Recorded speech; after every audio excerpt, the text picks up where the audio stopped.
Hi, good morning students. Today we are going to study about green plants. That you find so many plants in your school garden or a nearby garden. Most of these plants have green leaves. Why is a green leaf in why is a green leaf in color? A leaf is green in color due to the presence of a green pigment called chlorophyll. We know that plants are also living things. They make their own food. The green leaves of the plants make food for the plant. Let us learn about parts of a leaf. Parts of a leaf. The different parts of a leaf are stalk, leaf blade, main vein and side veins. Here the stalk on your screen you have a picture of leaf. Let me study different parts. That is stalk.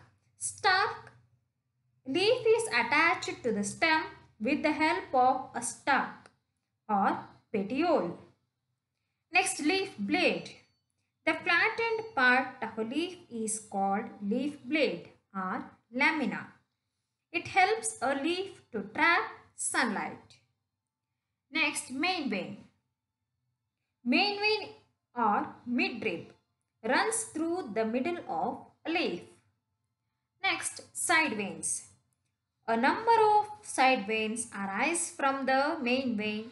These veins help to transport water, minerals and prepared food from the leaf. Let me move on to the functions of leaves. Leaves make food for the plants, so they are called kitchen or food factories of a plant. Leaves help plants breathe through stomata. Next, leaves give shape and color to the plant.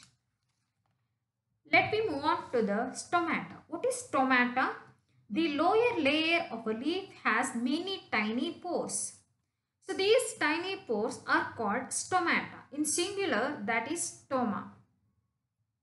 A leaf takes in carbon dioxide and gives out oxygen and excess water vapor through stomata. On your screen, we have a picture of stomata. You can see. Let me move on to the photosynthesis. Here, the process by which green leaves make food with the help of carbon dioxide and water in the presence of sunlight and chlorophyll is called photosynthesis. Here, photo means light and the synthesis means putting together. So, photosynthesis. Let me move on. How leaves make food? Here, roots absorb water and minerals from the soil and send them to the leaves through stem. Leaves take in carbon dioxide through stomata and absorb sunlight with the help of chlorophyll. They use sunlight to put water and the carbon dioxide together to make food. This plant food is a kind of simple sugar called glucose. When food is prepared, it is taken by the veins and the stem to all parts of the plant. So, oxygen is given out through stomata. The next, how do plants use their food? Plants use their prepared food for or glucose in the following ways.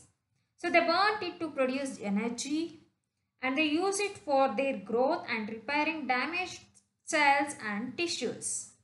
They store extra food in the form of starch in their different parts like leaves, roots, fruits, stems or flowers. We eat those parts where food is stored. Here you have some unusual plants is there. We have just learned that plants make their food in green leaves, but there are some plants that do not have leaves and some others which don't have green leaves. So how do they make their food? A cactus plant doesn't have any leaves It has spines. It has thick and fleshy green stem. It makes its food in its fleshy stem by the process of photosynthesis. The leaves of some plants like croton have chlorophyll, but they appear dark in red color. This is because the red pigment present in them hides the green color of the chlorophyll. So such leaves can also make food by the process of photosynthesis. See, on your screen you have a picture of cactus and the croton. Let me move on. Dodder or amarbel. It's a parasitic plant. It is found hanging over other plants. It cannot make its own food and uses the food made by the host green plant. On your screen you have picture. Let me move on. Energy flow in living organisms. We know that the sun is the main source of energy on earth. Plants use sunlight along with the water and carbon dioxide to make food. Plants are eaten by herbivores like deer, cows and buffaloes. So these herbivores are eaten as food by the flesh eaters like lions and tigers. So this flow of energy in the form of food from one living organism to another is called food chain. A food chain starts from a producer like plant. On your screen we have a food chain of picture, that is grass which is eaten by deer and the deer which is eaten by lion.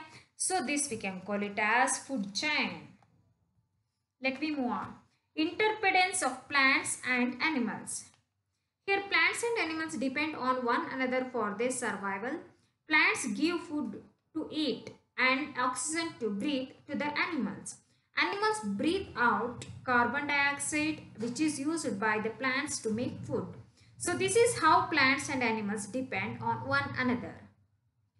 Next, balance in nature. A balance between the number of plants and animals is necessary in nature. What will happen if the number of animals increases suddenly? It will be difficult for the plants to supply enough food and oxygen to all animals. Similarly, if there is a sudden increase in the number of plants, animals may not be able to supply enough carbon dioxide to the plants for the process of photosynthesis. What will happen if the number of either plants or animals decreases suddenly? It will disturb the balance in nature. To maintain this balance, we need to protect both plants and the animals. Thank you.